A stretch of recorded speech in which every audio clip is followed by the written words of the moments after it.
En fin de préparation canalaire, nous obtenons une mise en forme conique du bord de la cavité d'accès jusqu'au foramen apical. On peut alors procéder à l'ajustage du mètre-cône. On choisit un cône de Gutta non calibré de conicité proche du dernier instrument de mise en forme. Ce cône est calibré à la longueur de travail et au diamètre de la constriction apicale. On doit sentir une résistance au retrait à 0,5 mm de la longueur de travail, c'est le tug-back. On contrôle radiographiquement la position du mètre-cône par rapport à la longueur de travail. On doit choisir le finger spreader, le plus gros allant à la longueur de travail moins 2 mm sans friction. Le cône est placé dans de l'hypochlorite de sodium pour assurer sa désinfection, puis séché à l'aide d'une compresse stérile. On vérifie une dernière fois la perméabilité apicale,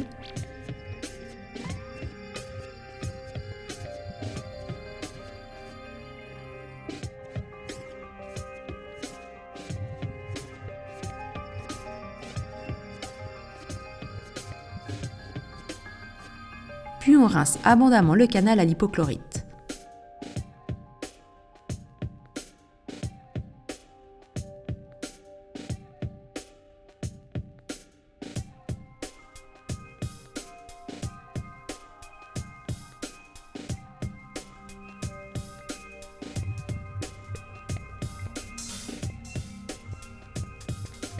Le canal est ensuite séché à l'aide de pointes de papier stérile.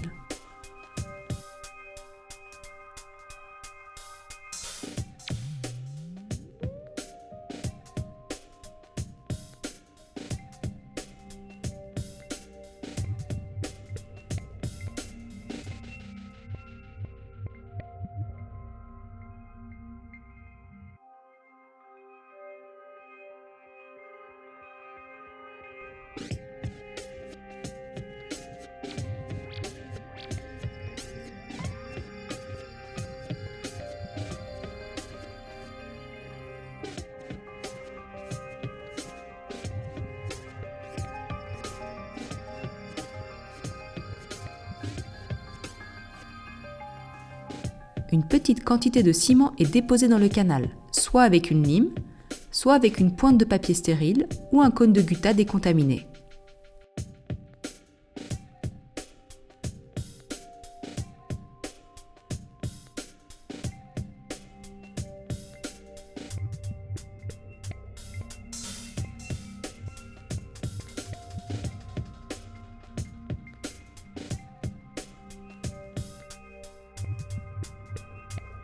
Le mètre-cône enduit d'une fine couche de ciment est alors introduit à la longueur de travail.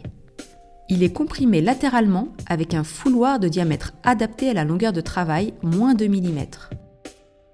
Le fouloir est retiré en faisant de petits mouvements de rotation alternés. Un second cône enduit d'une fine couche de ciment est ensuite introduit dans l'espace laissé par le fouloir. Il est comprimé latéralement avec un fouloir.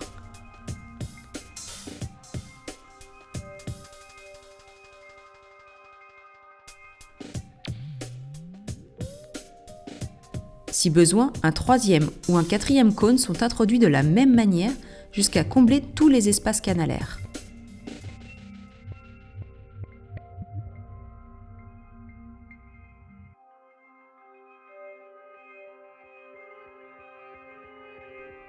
On effectue alors un contrôle radiographique de l'obturation.